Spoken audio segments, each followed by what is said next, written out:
Good afternoon, everybody. Thank you so much for joining us for this side event to the high-level political forum. I'm very pleased to welcome all of you on behalf of all the sponsors of this event. We will be talking about the FAST initiative, the Finance Against Slavery and Trafficking initiative, which is a joint project undertaken by the governments of Australia, the Netherlands, and my own government, the government of Liechtenstein, in partnership with United Nations University, who is helping us host this webinar today. And I want to extend a very warm welcome on behalf of all of us to everybody who is joining us today. The FAST initiative is one of our flagship projects on the implementation of the 2030 agenda on the Sustainable Development Goals that we negotiated 5 years ago and agreed at the UN. Modern slavery and human trafficking are referenced 3 times in the 2030 agenda in goal 5, 8, and 16.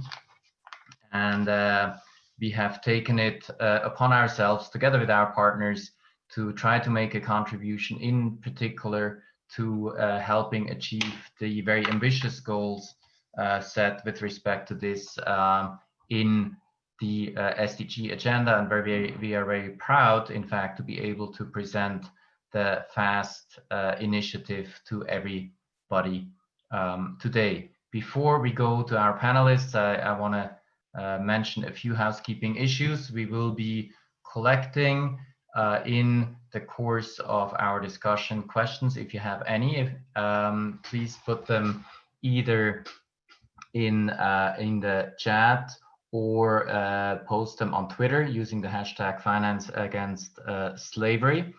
Time permitting, we will come back and answer those questions at the very end.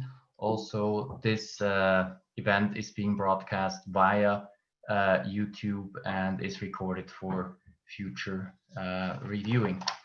So with these opening remarks, I want to give the floor to our first speaker, and that is the Foreign Minister of my own country, of Liechtenstein, Dr. Katrin Eckenberger, who has been playing a leading role with respect to this initiative, and it's a great pleasure for me to be able to give you the floor, Minister. Unfortunately, not in New York, as we all wish we could be, but it's great to have you, and the floor is yours.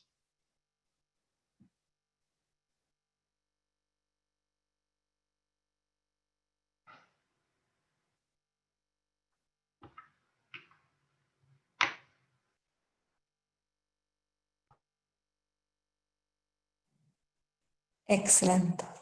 Is it working? No? No, it's not. Oh, no. Excellent. Thank you very much, Christian. Thank you, everyone. Excellencies, dear colleagues. Modern slavery and human trafficking are defining human rights challenges of our time. They're global, affecting all regions of the world. They thrive in conditions conducive to vulnerability, which are worsened by the COVID-19 pandemic. They disproportionately affect women and girls, and they're the most extreme expression of economic inequality. We agreed on the universal abolition of slavery a long time ago, and yet today's reality still shows shocking levels of slavery and trafficking around the world. This is simply unacceptable. We are not only looking at an outrageous assault on human dignity, but also at disturbingly profitable forms of organized crime, generating tens of billions of US dollars each year. This shocking state of affairs requires us to take new approaches to end slavery and trafficking. Following the money cannot only lead us to the perpetrators, but also deny them the resources they need to commit such crimes. Integrating sustainable finance into our collective toolbox, such as increased attention to environmental, social, and governance factors, can create new pathways for investment to reverse destructive trends. In the current context of the COVID-19 pandemic, as well as the Black Lives Matter era, we have a responsibility to do our part to build back better. Not only be responding to the drivers, these crimes, but by reckoning with the legacies and lessons of past connections between development and slavery. More than 40 million men, women, and children around the world live in conditions that qualify as modern slavery. Slavery-related activities are often embedded within multinational networks of supply chains. It is therefore essential to leverage the crucial role played by the financial sector. The Finance Against Slavery and Trafficking Initiative, with the acronym FAST, launched by Liechtenstein together with Australia and the Netherlands, and with the support of the United Nations University, aims to engage the financial sector to tackle modern slavery. Specifically, the initiative focuses on the areas of lending and investment, compliance, and innovation. Financial institutions may handle funds generated by human trafficking and modern slavery. They invest, wittingly or unwittingly, in businesses relying on the forced labor, and they risk violating a variety of existing laws, especially in the areas of anti-money laundering and countering the financing of terrorism. At the same time, it is important to remember that financial inclusion can be a major means to prevent vulnerability in the first place, which is especially important in a period of major economic downturn, like the one we face as a result of the COVID-19 pandemic. Excellencies, dear colleagues, in the face of COVID-19, it is more urgent than ever to end modern slavery and human trafficking.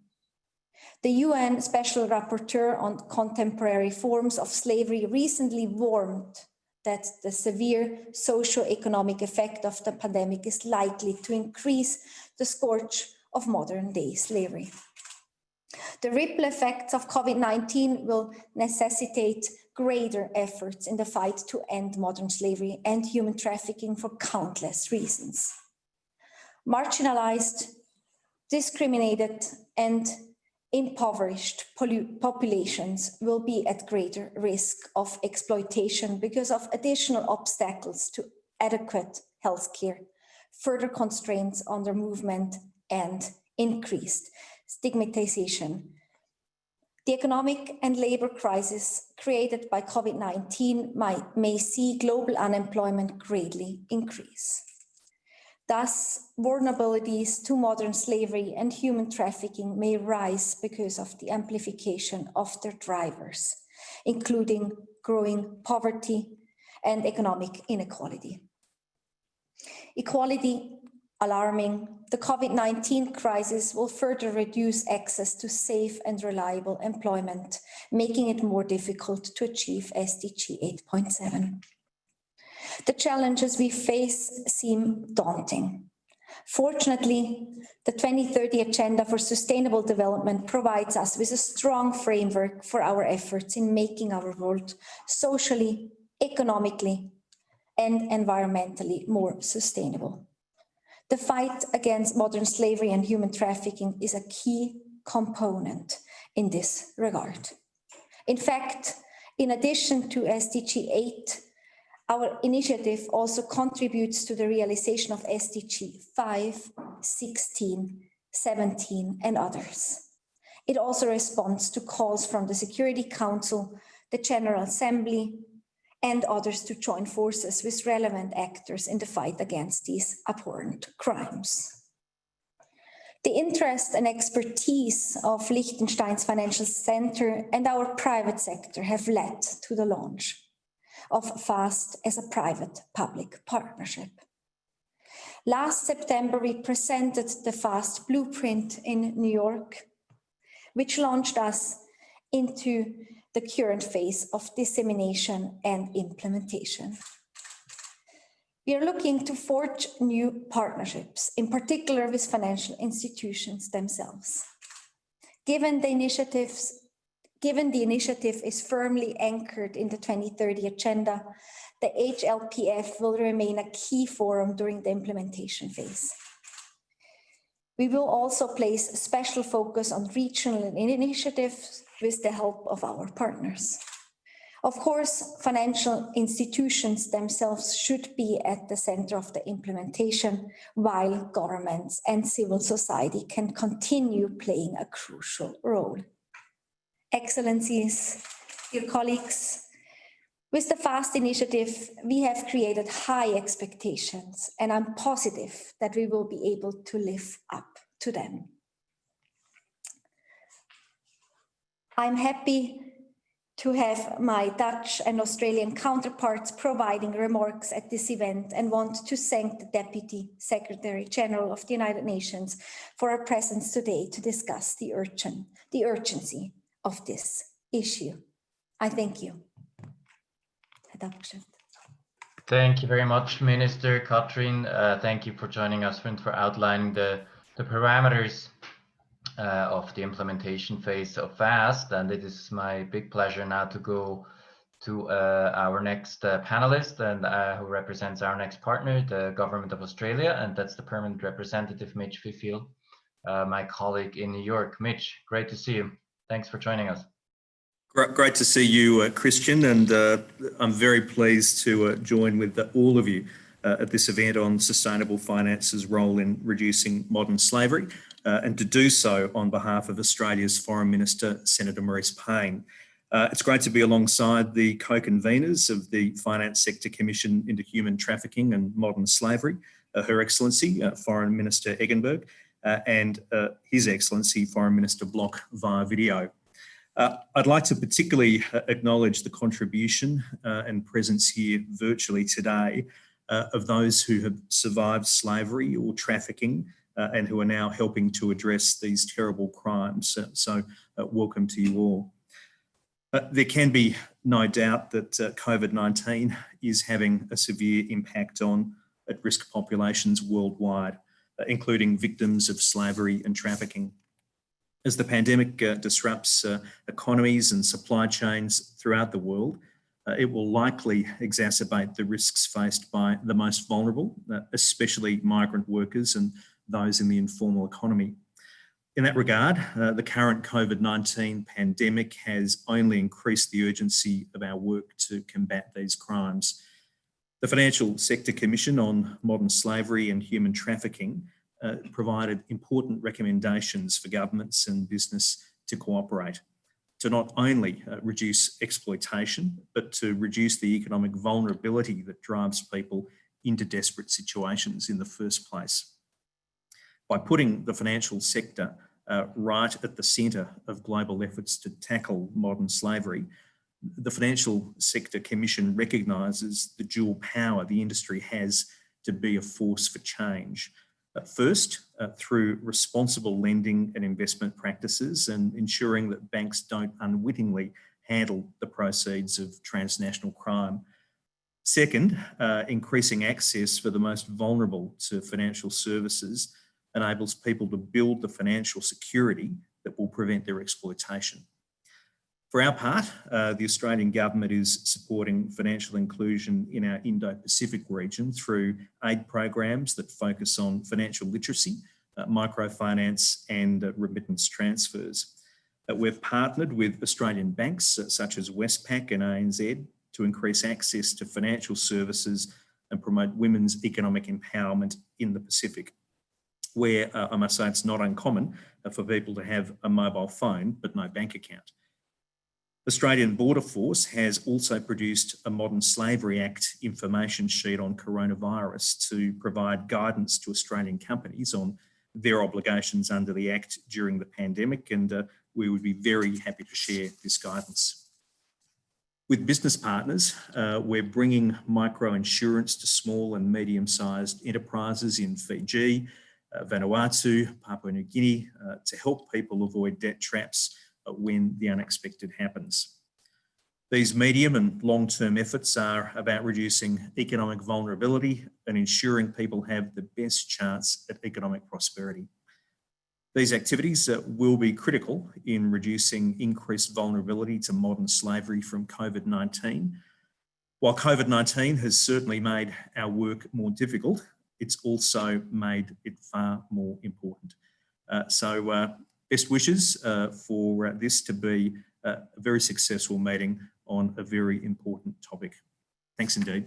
Thank you, Christian.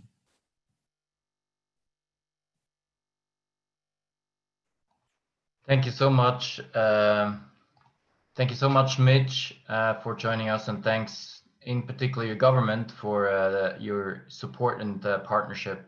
We look forward to continuing working with you, and we will now listen to the video message of our third government partner, the government of the Netherlands, and the message is from His Excellency the Foreign Minister, Stef Blok.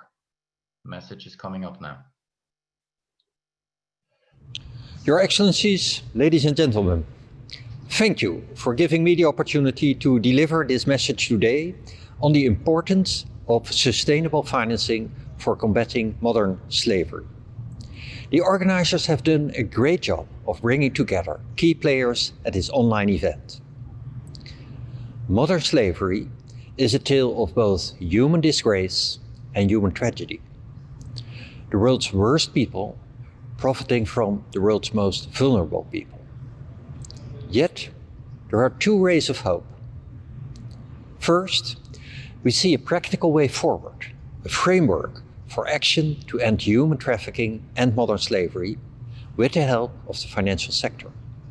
And, equally important, we have a shared commitment. We all know that the main incentive for human trafficking and modern slavery is financial. Whether they are exploiting people for sexual labor or criminal purposes, the traffickers' ultimate goal is to profit financially from vulnerable children, women, and men. So it's key to eliminate their financial incentive and disrupt their illicit business model.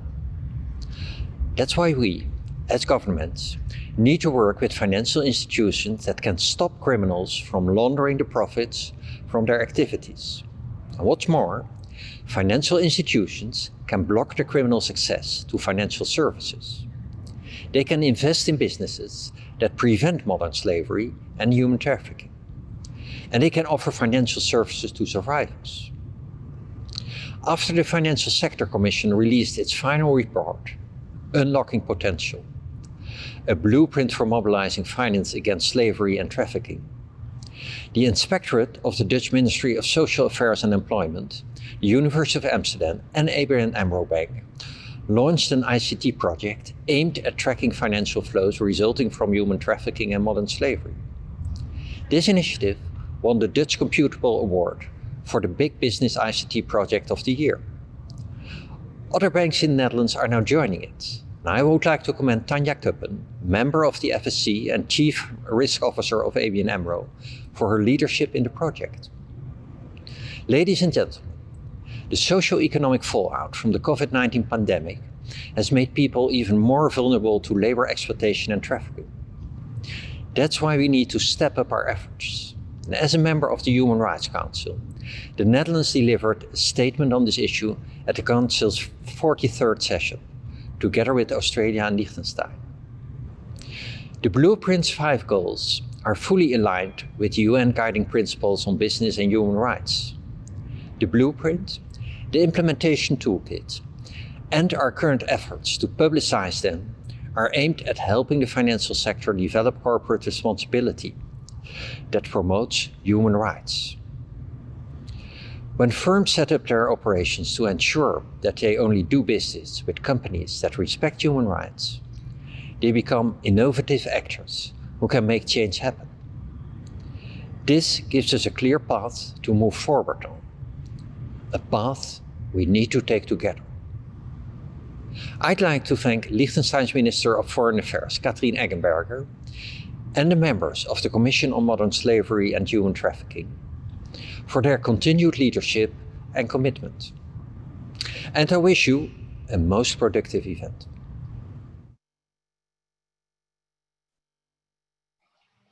Thank you so much to our Dutch colleagues, and in particular to Foreign Minister Blok, who has been a tremendous leader on this issue, and we look forward to continuing our partnership. And it is my great pleasure and honor to now give the floor to our keynote speaker of today, the Deputy Secretary General of the United Nations, Amina Mohammed. As I said in my opening remarks, our initiative, our joint initiative FAST, is very solidly anchored in the 2030 agenda. And of course, that the Deputy Secretary General is the leading figure in the UN system on the implementation of the SDGs, on the Decade of Action. Amina, you have a very, very busy schedule this week, and we are extremely grateful to you that you're joining us. Wonderful to see you. Thank you very much, Christian. It's a real pleasure to be with you all. Minister Eggenberger, Minister Blok, who of course was on video, but also my good friend Mitch, Excellencies, distinguished guests, colleagues, it's fantastic to be here with you today. Thank the government of Liechtenstein and partners for organizing this critical discussion today and putting a spotlight on modern slavery. It's 2020. Centuries have passed since the end of transatlantic slave trade, yet more than 40.3 million people remain victims of modern slavery, 5 in every 1,000 people in the world. Victims are often the most vulnerable in our societies, those suffering multiple forms of discrimination: women, children, indigenous people, people of African descent, and peoples with disabilities. Modern slavery can therefore be said to be a blight on our world that we must eradicate. From the outside, modern slavery can often take on the face of a normal job, but behind the external front, the freedom and dignity of people have been stripped away. Violence or threats to violence on a daily basis, forced prostitution, domestic servitude, and other forced labor for little or no pay, passports and identity taken away, and unpayable debts. These are some of the ways through which modern slavery is perpetuated. Modern slavery is a matter of human rights and dignity, but it is also tragically linked to sustainable development and the lack thereof. Many have fallen into this oppressive trap, trying to escape poverty or in search of an opportunity to improve their lives and support their families. The COVID-19 pandemic has increased vulnerability to modern slavery, and the lockdowns necessary for public health have increased risks of exploitation and violence. We don't need to look far. In our host country, the US, calls to the National Anti-Trafficking Hotline almost doubled in the span of 1 month. Similar trends are being seen across the globe. In the forefront of the informal sector, women are particularly vulnerable. Millions of children risk being pushed into child labor as a result of the COVID-19 crisis, and this could lead to the first rise in child labor after 20 years of progress. Migrant workers are also at risk of exploitation in host communities and exclusion from assistance where they can make it home. The costs of forced labor do not end with the victims. The effects of modern slavery ripple through the economy, snowballing into large-scale intergenerational effects. With forced labor, economies end up with supply chains built on artificially low wage labor. As a consequence, our societies grow more unequal, with employers extracting huge rents from stolen labor. History has shown, as some have estimated, that over 70% of income disparity between African nations and the rest of the world today could be due to historic inequalities entrenched by the transatlantic slave trade. The good news is that we are not condemned to repeat our past. Humanity does have a plan. In dealing with modern slavery, as for other major world challenges, the 2030 Agenda remains humanity's best compass. Achieving this SDG target 8.7 to end slavery and human trafficking is not only a matter of prohibiting slavery in the domestic law throughout the world, and as Minister Eggenberger said earlier, it applies to many more targets and goals of the whole SDG framework. It is about us fighting root causes. This means ending structural inequalities and discrimination, strengthening efforts to secure convictions of perpetrators, expanding access to justice for victims, and increasing provision for rehabilitation. Excellencies, friends and colleagues, crucial answers lie with the global financial sector. Modern slavery and human trafficking are among the top 3 international crimes with significant cost to society and the economy. What are we asking the financial sector? Let me flag 4 specific asks. First and foremost, the financial industry must be aware. Counter-slavery and counter-human trafficking activities must be an integral part of any business's due diligence policies and procedures. While many in the financial industry already perform human rights due diligence for their own company, this must be expanded to their business relationships. In particular, looking at the supply chains in which companies invest in or whose securities they trade. Second, private lenders and investors have a responsibility to use their leverage with clients and borrowers to ensure they respect human rights in their own business practices and those of their suppliers. For example, the London Stock Exchange incorporates strict anti-slavery and anti-trafficking clauses into their supplier contracts. Third, credit and bond rating agencies can also factor modern slavery and human trafficking risks into emerging ESG ratings. Finally, the finance sector has a key role to play in enhancing financial inclusion, including access to credit. Credit helps vulnerable people and business ride out the crisis and prevents them falling into debt bondage and labor trafficking. But in many countries, credit is drying up. Microfinance institutions are seeing non-payment rates of around 90%. This threatens the microfinance system altogether. These institutions should be given a lifeline in COVID-19 response and in recovery measures, with a view to their long-term sustainability. Excellencies, colleagues, the Secretary-General's initiative on financing for development in the COVID-19 era and beyond continues to support solutions towards increased international liquidity, debt standstills, reining in illicit financial flows, and to ensure public resources are invested in what ensures that the world recovers better. Ultimately, this would mean that we're able to lock the doors on modern slavery. What is clear is that all sectors must work together to ensure that our economy works not just for profit, but also for people and for our planet. I trust that the panel today and the work of the Liechtenstein Initiative for Finance Against Slavery and Trafficking can help us to move closer to that goal. As the report of the Liechtenstein FAST Initiative states, the leadership and innovation ushered in by the financial sector helped to formally abolish slavery in the 1830s. We can do that again. The world needs the commitment of all to help end modern slavery and human trafficking by 2030. Ending modern slavery and human trafficking would have significant pays off for society at large. But above all, it is a moral imperative and our common responsibility. Thank you for having me with you today, and I look forward to the outcomes of this meeting.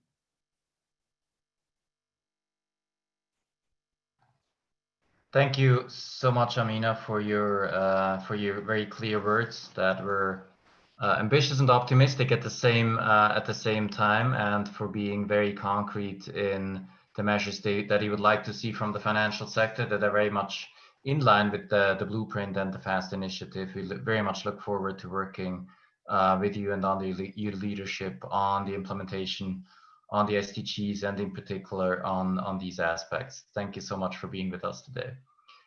We will now move to our panelists, and it's a great pleasure for me to introduce the first panelist, that is Timea Nagy. Timea was a member of the Financial Sector Commission. She is a social advocate, the founder of Walk With Me and Timea's Cause, a social enterprise that trains law enforcement, financial institutions, and others to work with survivors of modern slavery and trafficking. And it is a great pleasure to have you here with us, Timea. You have made a tremendous contribution to the product that we're talking about today. It's good to see you. Timea, the floor is yours. Thank you very much, and thank you all for having me on this panel today. And I would very much like to start with saying it's such an honor to bring the voice of survivors and victims of human trafficking to this panel. So I would like to thank James Cocaine for inviting me to be a part of this panel. It means a lot to us to be able to lend our voice to these kind of conversations. My job today is to explain to you a little bit on the impact of COVID-19 right now on the lives of survivors or victims of human trafficking. As a survivor myself, I remember a particular time when I actually got sick and I was not taken to the doctor, and I actually almost died from a certain infection. And if it wasn't for bystanders, I probably wouldn't be here. Unfortunately, COVID-19, it is a pandemic, and it is something that actually, it's a very infectious disease, as we all know. And what we may or may not be completely aware of is that the survivors and the victims of human trafficking right now still have to continue the work. There are traffickers who actually drop their victims because it's too expensive right now to maintain them or feed them, even though they only get fed once a day. I'll give you an example.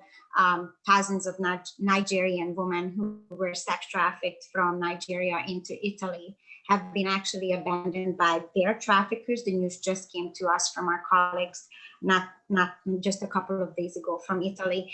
And women and with their children being completely abandoned in apartments and housing in complete isolation. And because they were in a country completely illegally, they were the invisible part of society. So organizations weren't even aware of that there are thousands of people being left for starvation until the women actually started to find their way out of the place and start to contact with social workers.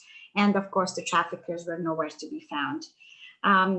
Here in Canada, we had cases where migrant workers who were exploited in large farms actually died from COVID because they were the only one who were left to force to continue take that and harvest the crops. Again, they had no one to advocate for them. They didn't know where to go, and when they were forced to work, they were left with the option of either working and possibly contracting the virus, but also with the possibility of being deported from the country or being reported to authorities by the trafficker, or just continue working and hope to God that they're not going to be the one who gets sick. They actually lost 2 migrant workers just in the last 2 months. And then, of course, there's the domestic sex traffic victims, the homeless youth, and the sex traffic victims that are currently still forced to work in incredibly unsafe and unhealthy environments.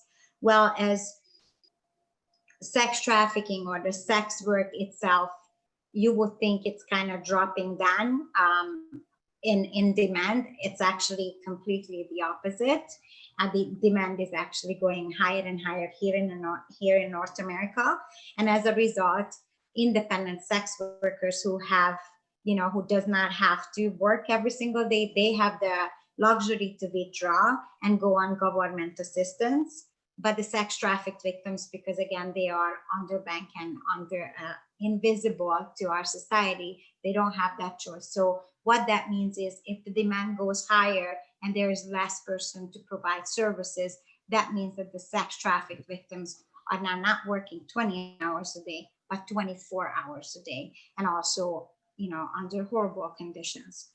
And when we're talking about victims of human trafficking, I also like to include the survivors who are just recently being rescued or on their way to their healing journey. Well, I have jumped on frontline just a little bit for the last 2 months during COVID, and our experience was we are not allowed to go and visit the survivors, and they're not allowed to leave their house, but they don't really have a house, so they couch surfing between individuals. They're also underbanked, including the indigenous community, indigenous sex trafficked victims. And so when you're underbanked and you don't have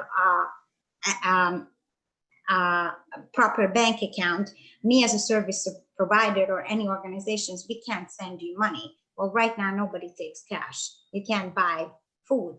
There was actually, it took us about 2 to 3 weeks to figure out how are we going to provide food for our survivors. So as you all said today, and I'm just so incredibly grateful to see that governments at all levels really recognizing the impact that COVID-19 actually have now on our, I always call us the ghost of society, but today I start to feel like that we are no longer ghosts to you and to society, and that gives me great hope. And I was also asked to just comment a little bit on what do we suggest for financial institutions to do. You know, everybody had a great suggestions, and my suggestion would be, I am so passionate about the project that FAST has created, the blueprint especially. I think it is really a comprehensive way to start, at least start the awareness, start the education, and I leave the rest in your very capable hands, all of you, to take this to the next level. So thank you so much for having me, and thank you from the bottom of my heart for thinking of all the ones that you can't see right now. Thank you so much, Timea. It's wonderful to see you again, and thanks for the terrific contribution you have made as a commissioner. But I think more importantly, for shedding light on the very concrete and brutal experience that modern slavery brings with it for so many individuals, and to take this from a sort of an abstract conversation to something very, very concrete. Thank you for being with us. Our next panelist is Serena Grant. She works with Walk Free, a global organization whose mission it is to end modern slavery. She works also as part of the Secretariat of the Bali Process Government and Business Forum, and she has recently produced a report protecting people in a pandemic, and we very much look forward to hearing from you, Serena, and thank you so much for being a partner in the implementation of our initiative. Serena.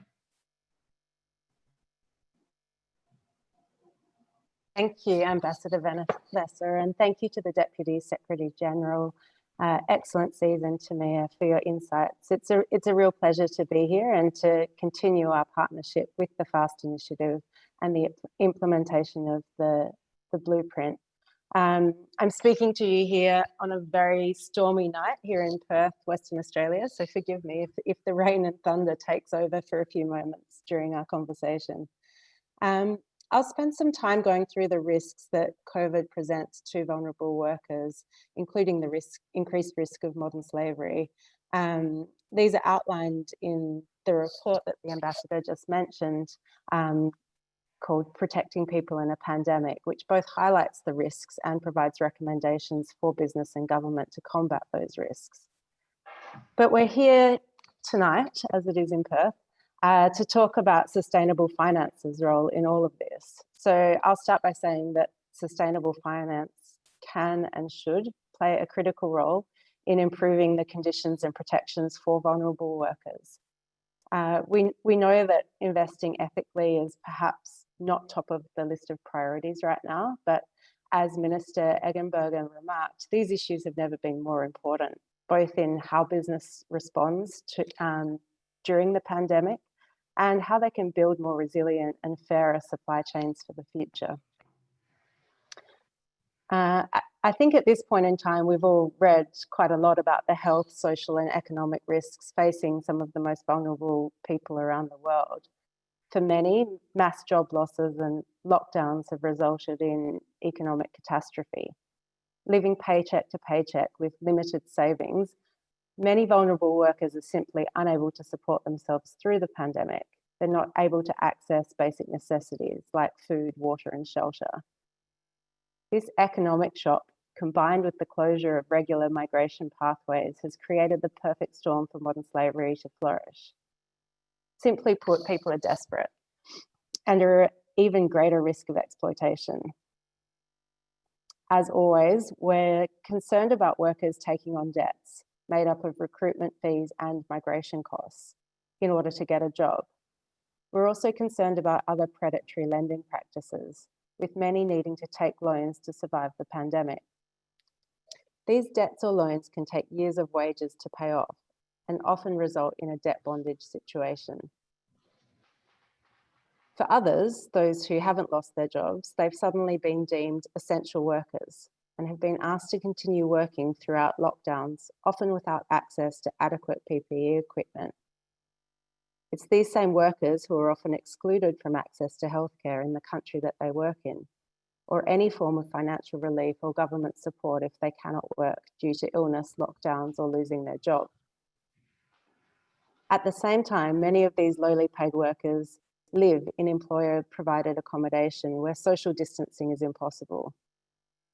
There are examples from Singapore to Qatar of workers being unable to leave their accommodation without adequate PPE equipment, food, or water being provided.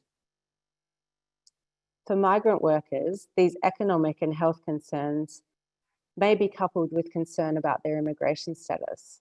They may be reluctant to access testing or healthcare due to fear of deportation.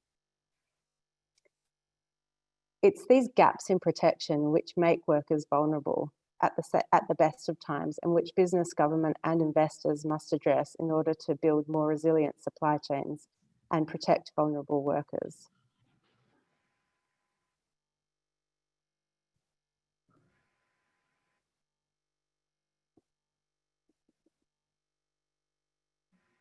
The recommendations laid out in our report really focus on collaboration. So our headline recommendation is for business and government to collaborate together with civil society and worker groups to clearly communicate in accessible languages information and policies relating to COVID-19, whether that's information about symptoms or how to access testing or healthcare, or immigration information, perhaps relating to what financial relief or aid may be available to those workers. The second point around collaboration really relates to responding to emergency situations as they arise. As I mentioned, a lot of people are stranded and unable to support themselves. They may need to be repatriated, or they may need immediate support. So that involves a lot of complex issues around employer obligations, rights of repatriation, immigration issues, as well as practical issues like the closure of borders and lack of commercial flights. So we have a list of recommendations, both for business and government, focusing on sort of basic health measures that business should take, including the provision of PPE equipment, payment of wages to workers during the pandemic, and the facilitation of access to government support. We've also focused on repatriation and ensuring workers that can return home if they wish to, ensuring free access to passports, as well as liaising with host and destination countries around travel restrictions. And lastly, for business, really a key recommendation we've set out is to support suppliers. I think a good example is the fashion industry, where there's been a lot of scrutiny around brands not paying suppliers for goods that they had already ordered before the pandemic. And that's essentially left millions of workers globally, both without jobs and without pay for work they've already done.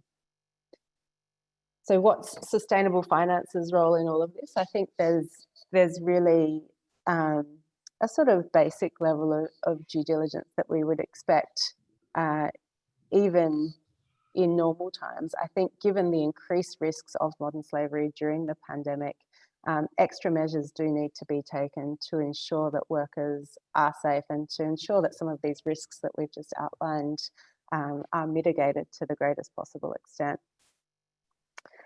And I think the pandemic has really showed us that this can be done, that healthcare can be extended in a heartbeat to non-citizens and undocumented workers, that financial support and COVID rescue packages must really reach the most vulnerable.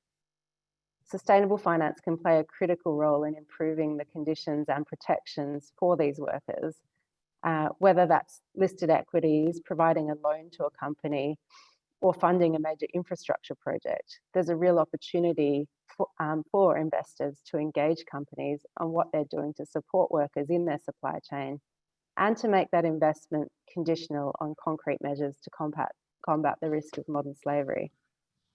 So thank you all for your remarks tonight, and I'm looking forward to hearing the insights from the other panelists. Great, thank you.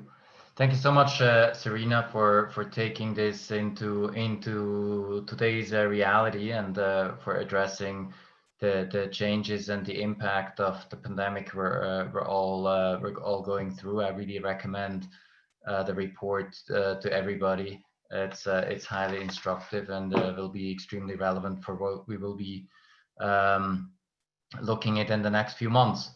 I'm now passing the floor to James Cockayne. James is a senior fellow at the United Nations University for Center of Policy Research. He is also the head of the Secretariat of the Liechtenstein Initiative on FAST, having served already as the Secretariat leader during the Financial Sector Commission. So James has been absolutely instrumental and the key figure in bringing together the initiative and certainly the product that we're talking about. James, over to you. Great pleasure to have you here. Thanks so much, Ambassador Benevesser. It's lovely to be with you, and great to be with you, Minister Eggenberger, Ambassador Fifield. Thank you also to the Deputy Secretary General and to all of our panelists, indeed audience members, for joining us wherever you are around the world. Modern slavery, simply put, is a market failure. It's really a result of our failure to properly price the social costs, or what economists call the externalities of labor exploitation. What the COVID-19 pandemic has shown us is that if we don't price the social costs of labor correctly, then it's not only workers that are vulnerable, but actually all of us. Vulnerable workers means vulnerable supply chains. Vulnerable supply chains means vulnerable economies. And increasingly, from an investor perspective, it also means vulnerable investments and vulnerable stock prices. So there are two conclusions for sustainable finance, I would say. First, it's increasingly clear that you can do well by doing good. Recent research from Harvard University shows that stocks with a reputation for paying attention to worker vulnerability and addressing it have outperformed their peers during the pandemic. Over the first 4 months of this year, the S&P 500 ESG index outperformed the regular S&P index by 0.6%, considerable difference in a low growth period. The Asian Infrastructure Investment Bank has done research reaching a similar conclusion in the Asia Pacific. And BlackRock recently calculated that 88% of a globally representative selection of sustainable indices outperformed their non-sustainable peers. Indeed, flows into sustainable open-ended funds have increased around 41% year on year. In fact, this is now so clear that not taking ESG risks seriously risks putting investors in breach of their fiduciary responsibility, as former US Vice President Al Gore recently noted in an interview in the Financial Times. The second conclusion, I would argue, is that a little bit of investment by governments and development donors in reducing modern slavery and human trafficking could have big economic payoffs. So IMF researchers recently analyzed what the gains from terminating child marriage would be in low-income and least developed countries, and found that each of them would gain on average around 1.05% of GDP from just eliminating child marriage, just one part of target 8.7 of the SDGs.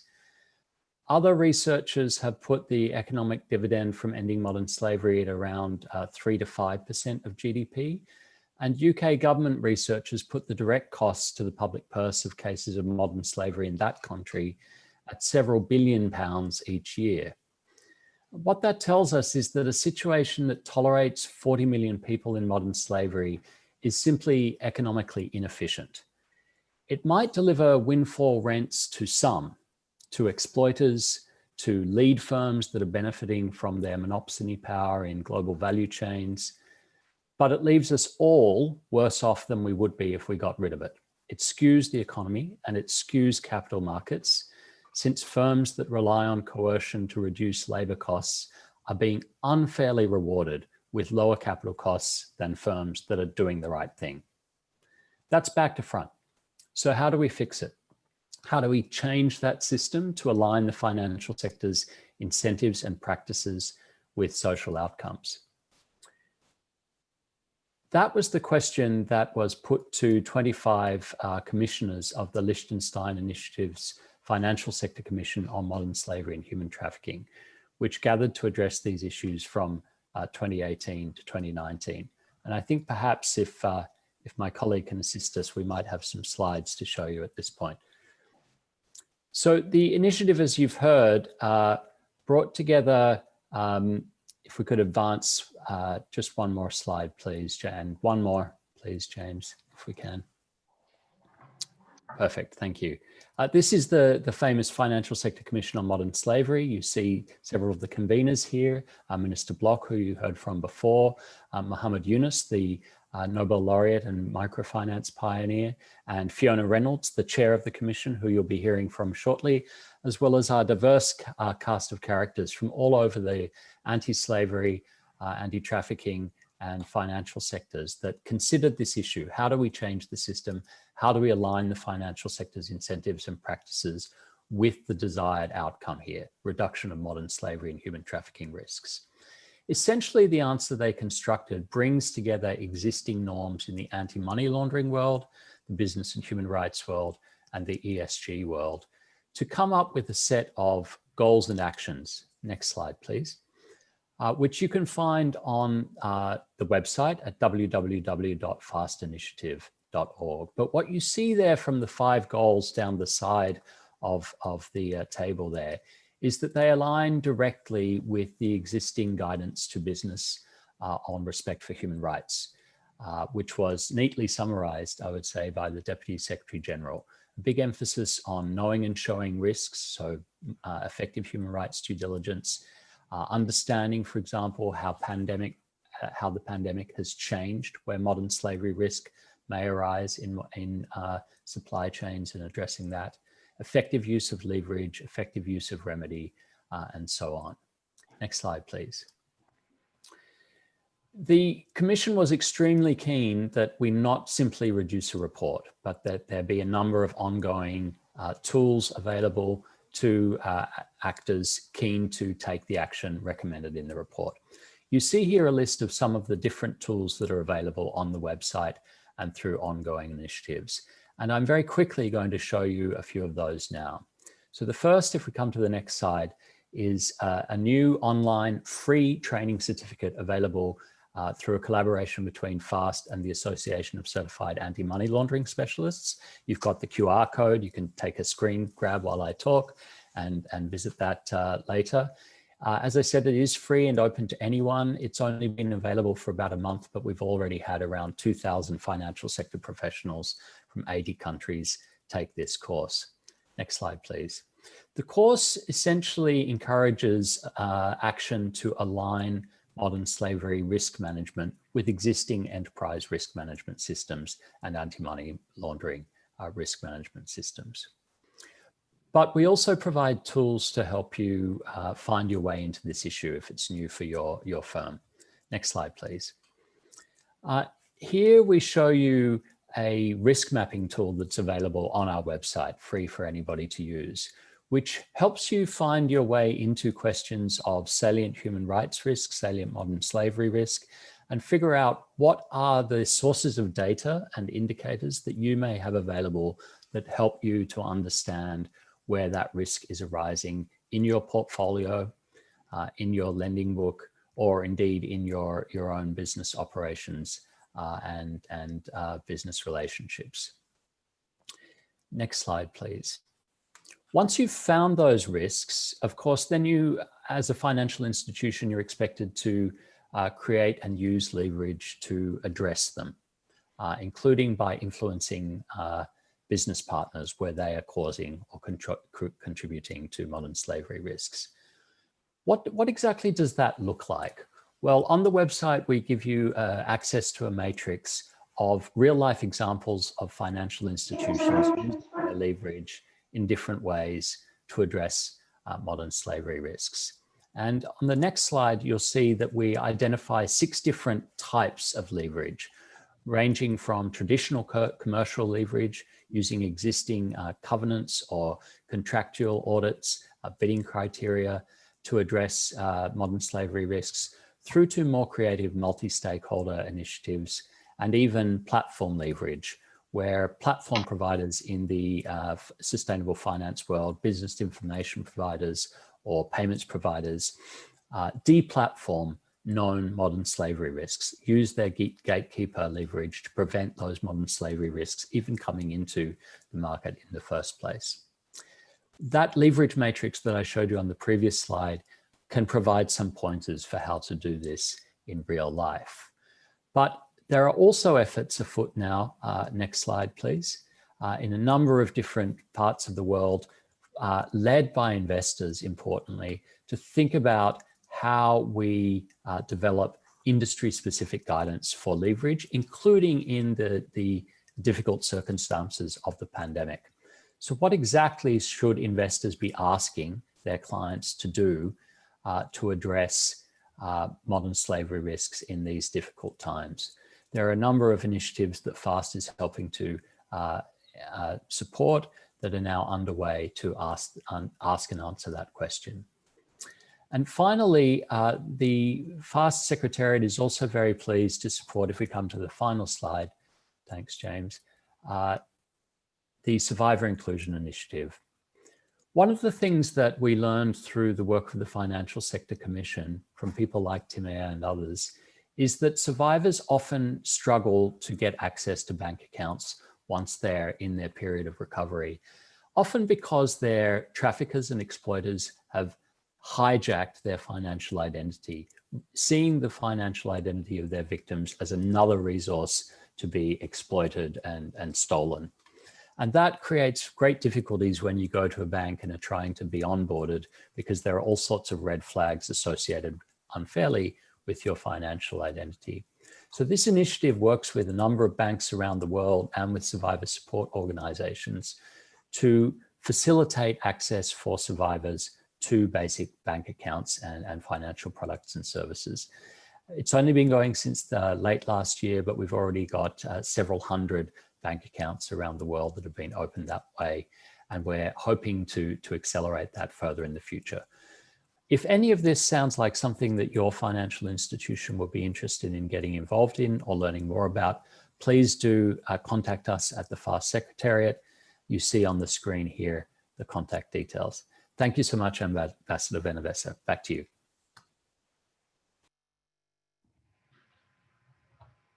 Thank you. Thank you. Wonderful, James. Thanks for walking us through the blueprint and for showing that indeed this is not a report. This is really more a toolkit with very concrete tools available. I want to echo your call with respect to financial institutions that should be joining this initiative. It's something that we will be putting a lot of effort into in the next few weeks and months. And again, thanks to you, James, for everything you have done for this initiative and for working with us on its implementation. Now it's my great pleasure to give the floor to our next speaker. Next speaker is Anita Ramazastri. She is a member of the UN Working Group on Business and Human Rights, appointed by the Human Rights Council in Geneva. She's professor of law at Washington School of Law, and she was a member of the Financial Sector Commission and has made a great contribution to the blueprint. Anita, the floor is yours. Great to have you with us. Thank you. Greetings from Seattle. Thank you, Ambassador. Deputy Secretary General, Excellencies, distinguished delegates, ladies and gentlemen. It is indeed my privilege to speak with you today as chair of the United Nations Working Group on Business and Human Rights and as a former commissioner of the FAST initiative. A special thanks to Dr. James Cockayne and to the United Nations University for the invitation today. My message will amplify what you've already heard today. I hope it will be simple, but it will also be a message that is urgent. We all know that the financial sector is both a gatekeeper to essential financial services, but more importantly, it is also the holder of capital. Both financial institutions and investors can and do move markets. What the FAST initiative does is ask them to move markets and move money in order to speed up the end of modern slavery and trafficking. And to do this, we ask them to use their power and their assets to leverage this to address the problem. What is the problem? You've heard about it already powerfully from Timea today. All over the world, in advanced as well as developing economies, we have labor trafficking, forced labor, and modern slavery. In factories, on farms, in hotels, nursing homes, and nail salons, we have people enslaved. And the risks to them have always been dire, but the risks are increasing with the pandemic as the risks of business cutting corners and corruption leading to greater exploitation. People are not disposable like masks, and COVID-19 shines a light on human suffering, which just cannot be tolerated. So companies in so many sectors are connected to modern slavery. If you look at the number of sectors where we find it, and they are on the receiving end of the services and goods produced from this exploitation. So in order to tackle this problem, we need to look not only to the Sustainable Development Goals, but to another UN framework that is helpful to identifying the steps that banks and investors need to take to help eradicate modern slavery. The United Nations Guiding Principles on Business and Human Rights is the internationally agreed upon framework. It has been in existence for nearly 10 years and was adopted by consensus by the United Nations Human Rights Council in 2011. We refer to this as the Protect, Respect, and Remedy framework.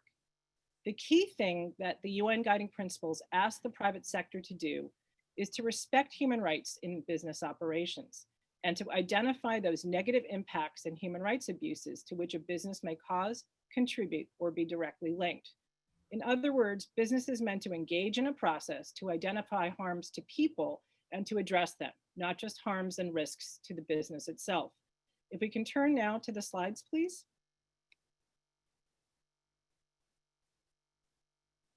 So we've talked about this earlier, but what we were really looking at is that the United Nations Guiding Principles ask all businesses in all sectors, no matter what size, to do no harm, so that businesses engaged with supply chains and value chains need to look, need to inquire, need to, as the Deputy Secretary General mentioned, know and show what are the adverse negative human rights impacts that are related to their business activities. And once they've identified them, they need to prevent them, mitigate them, and in many cases provide some kind of access to remedy. But if we can move to the next slide, the key role here for the financial sector is amplification and leverage, as you heard from James just a moment ago.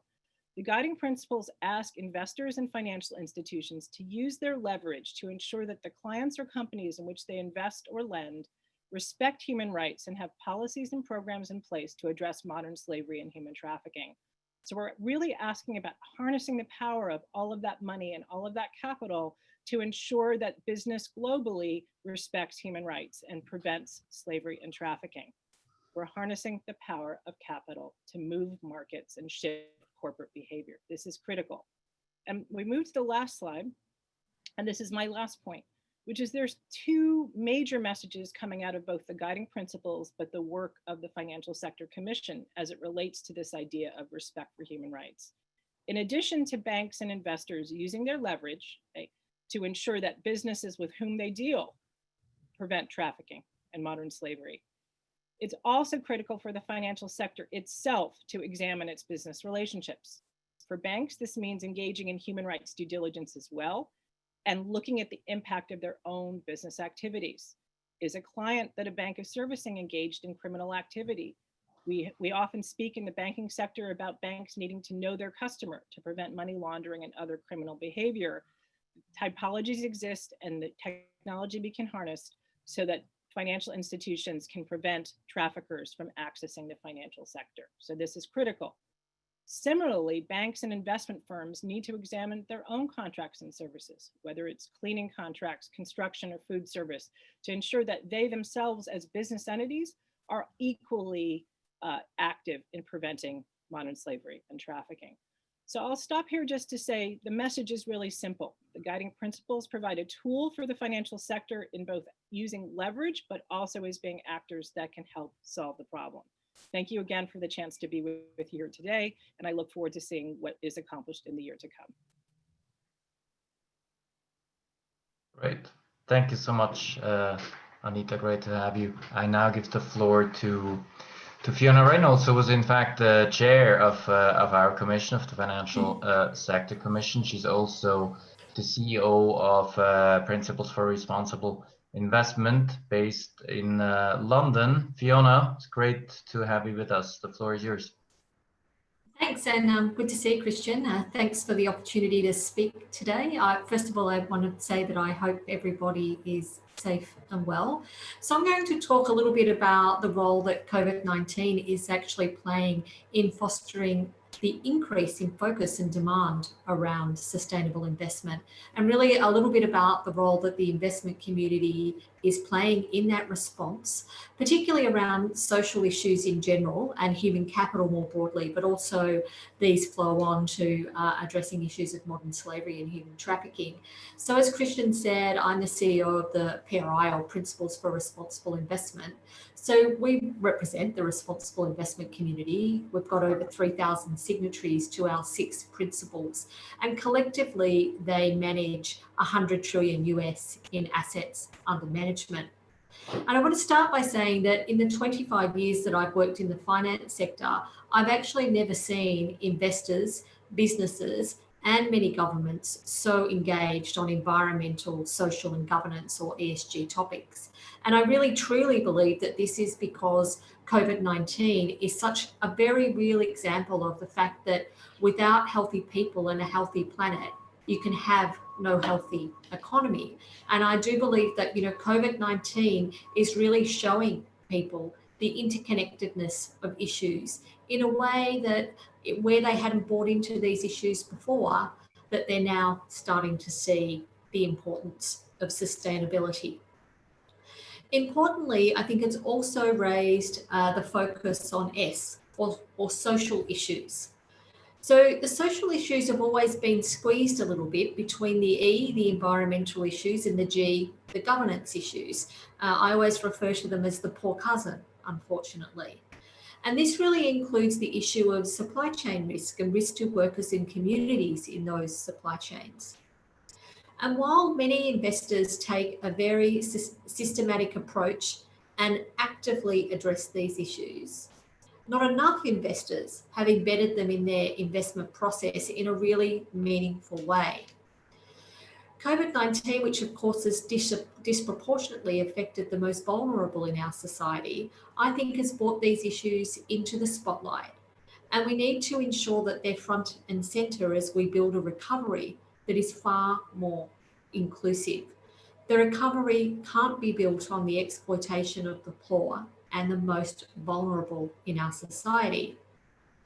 Yet what we've seen so far is, I think, a very 2 to 3 speed impact of the virus. So there's those of us who can work at home, we can homeschool our kids. If we're healthy, we've got minor inconvenience in our lives.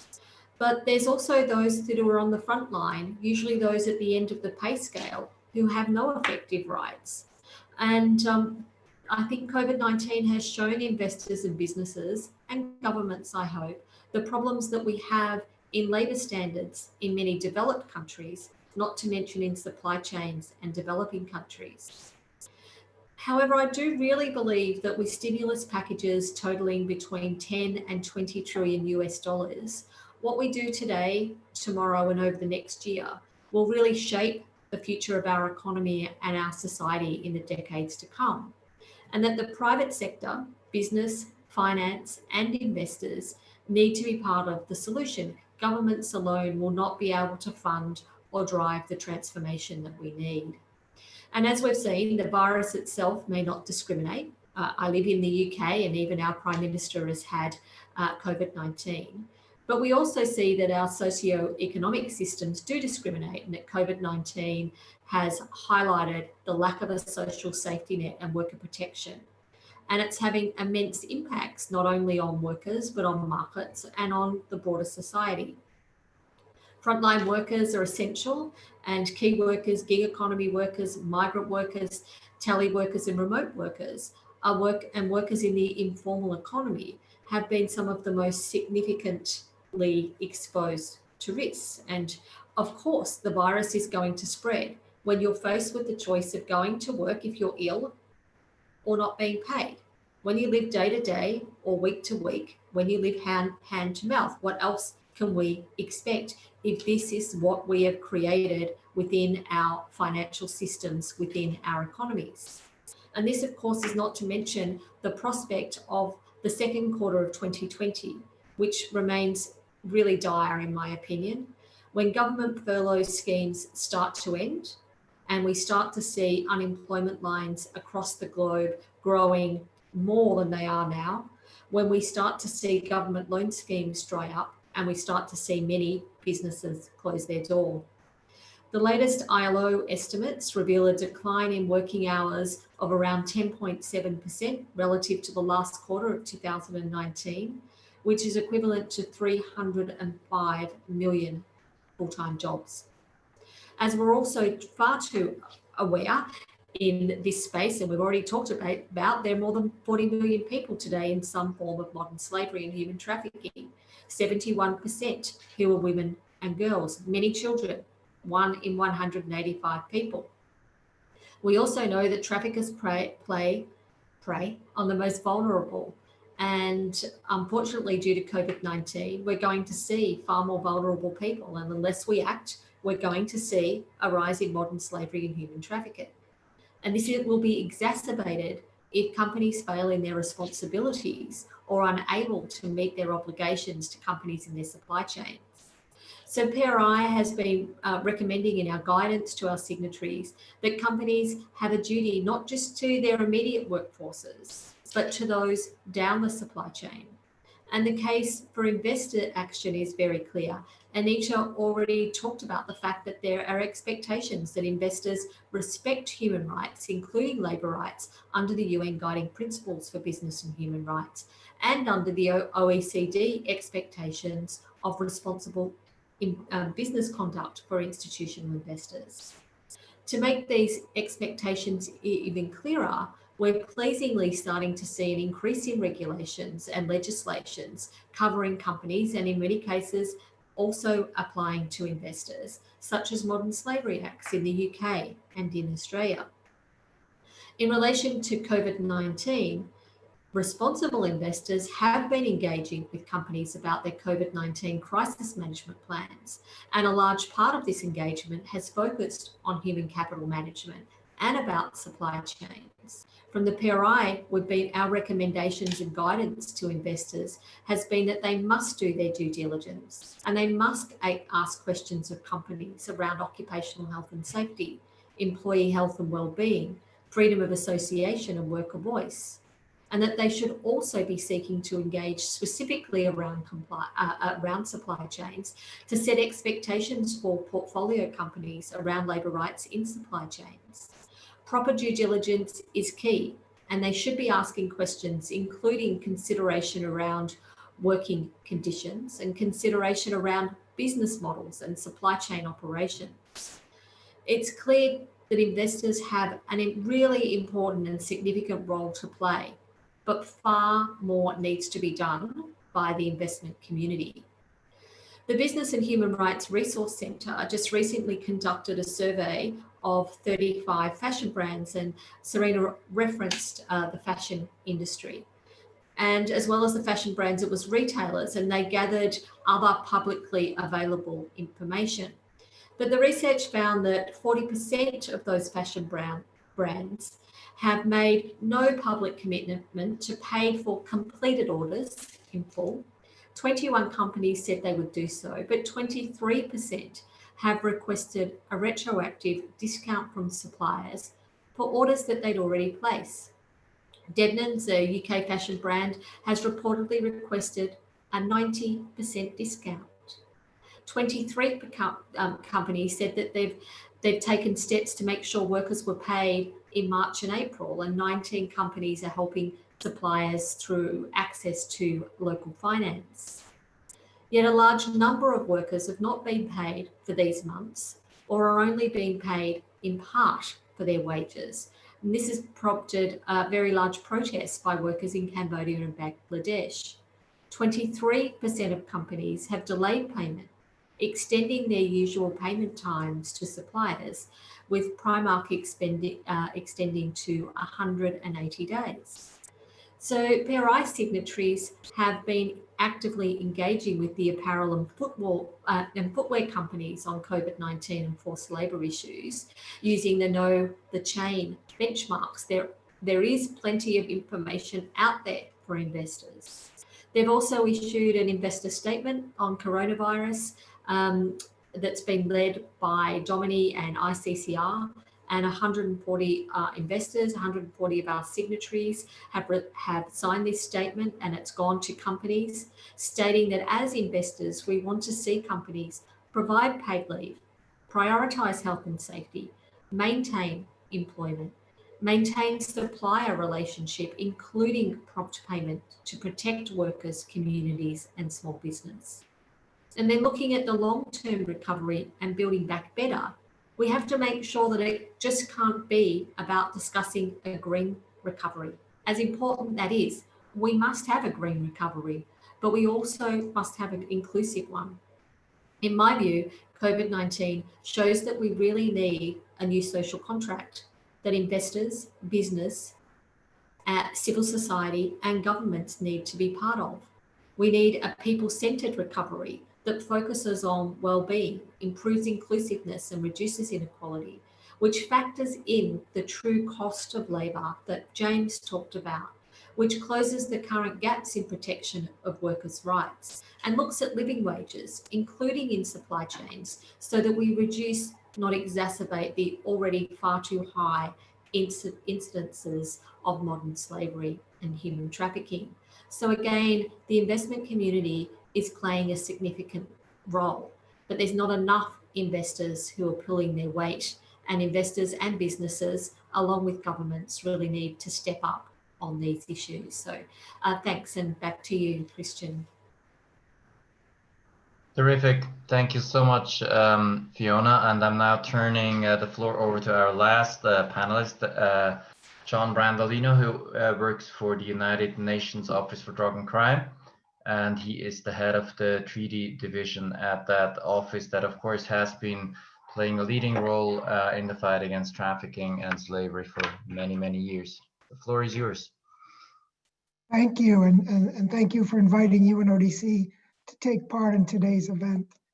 First of all, I'd like to welcome the efforts of the co-sponsors of this event to draw attention to the need for public-private partnerships in tackling human trafficking. This is a goal that we share. There are clear links between the Liechtenstein Initiative's desire to strengthen financial investigations and UNODC's work on illicit financial flows from human trafficking and smuggling of migrants, and also our general anti-money laundering and terrorist financing work. No surprise, we will take a look, make some remarks on this topic, but particularly connected to the criminal justice system and criminal justice aspects of this. As we know, we're tackling a crime that exploits people for profit, trades in human lives, and takes advantage of men, women, and children who are vulnerable, desperate, or simply seeking a better life. It's a big and lucrative business, which is all about the money. And if we find the money, we get to the financial heart of the trafficking networks, which is a main goal of criminal justice efforts. Follow the money and you will find the trafficker.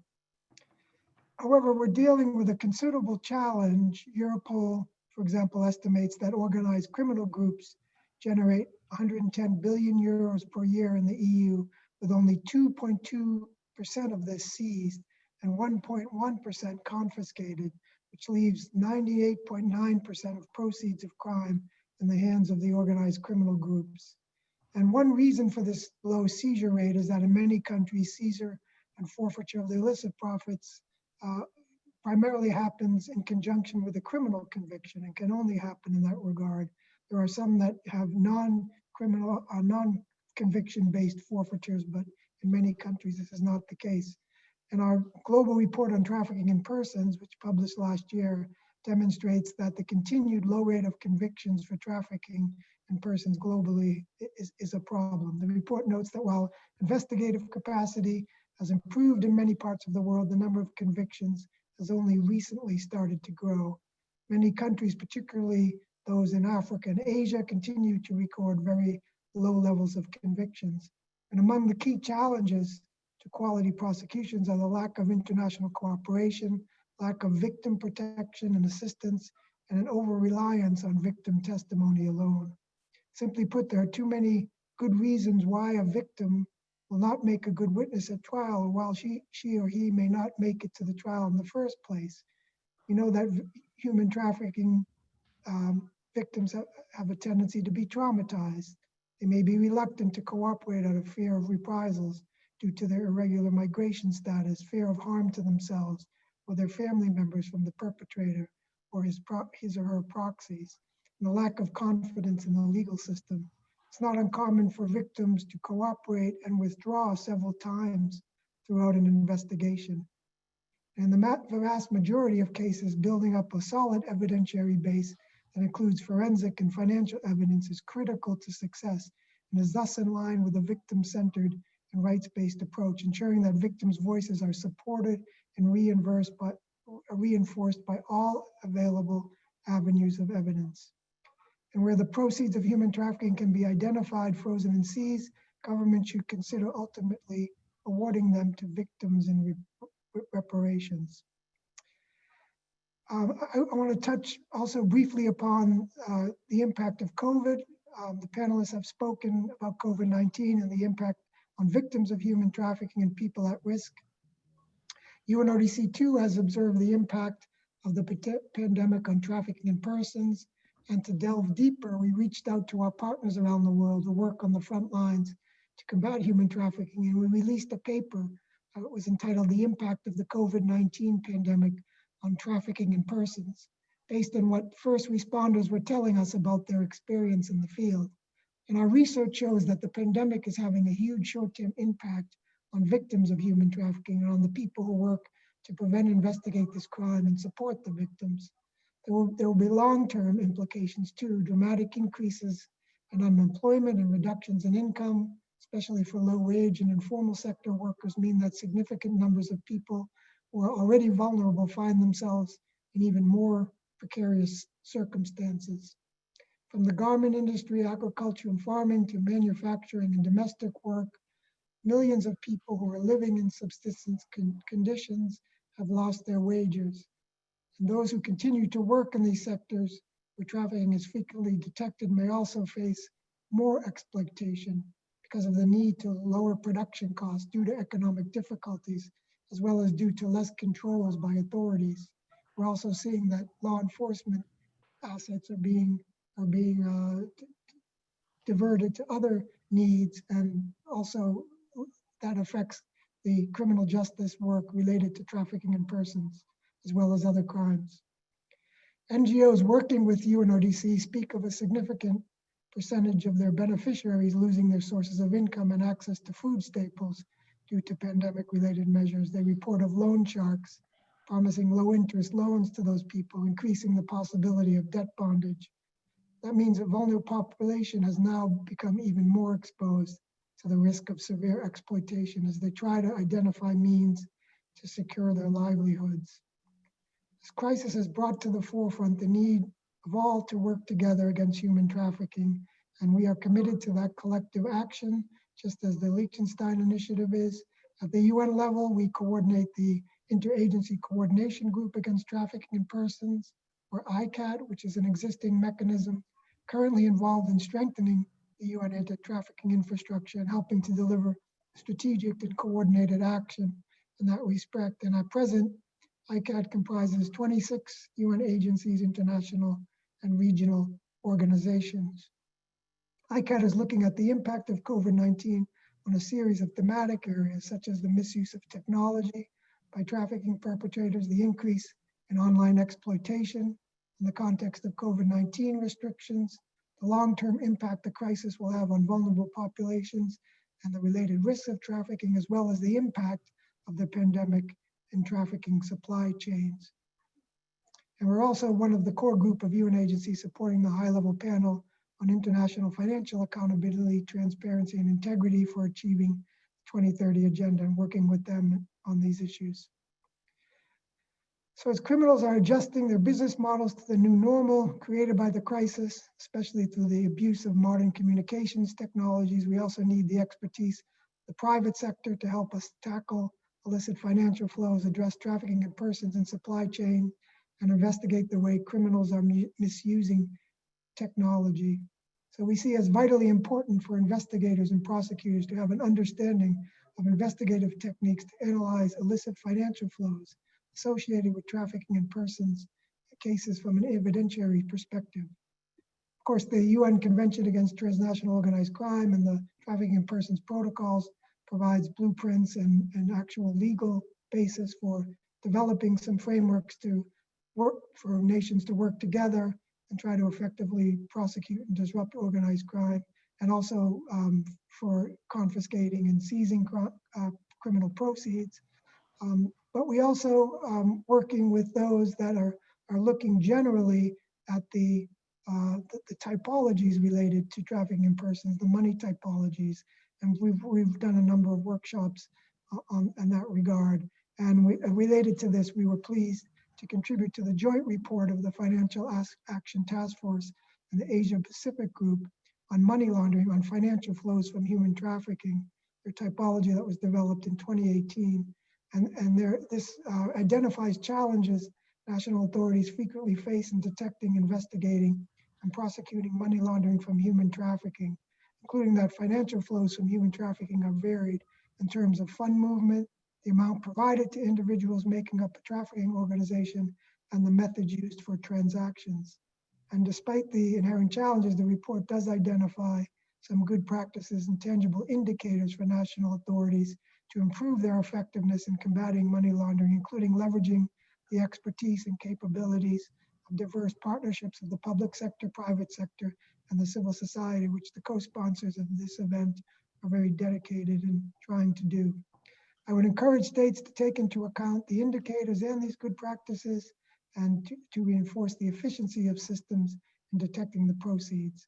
We also have the working group on trafficking in persons of the Conference of Parties to the UN Convention Against Transnational Organized Crime. That meets periodically and brings together experts from states parties, and they've consistently recognized the importance not only of financial investigation techniques, but also of joint investigations, information sharing, innovations, and the confiscation of assets in a series of recommendations adopted by the group.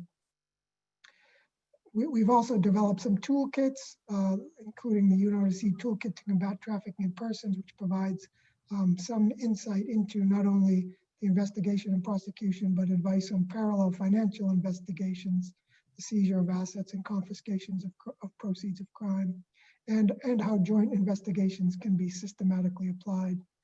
And we'll soon launch a new project on public-private partnerships, which will, among others, include banks and businesses, and look forward to discussing how this project may tie in with the excellent work already underway by FAST in this area. As we continue to grapple with the short and long-term effects of the pandemic, social and health impacts also, we remain committed to working with you and our partners in fostering international cooperation, which is at the heart of our success related to trafficking in persons.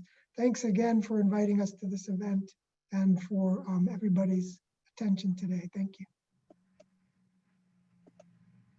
Thank you so much. And this takes us to the conclusion of our webinar.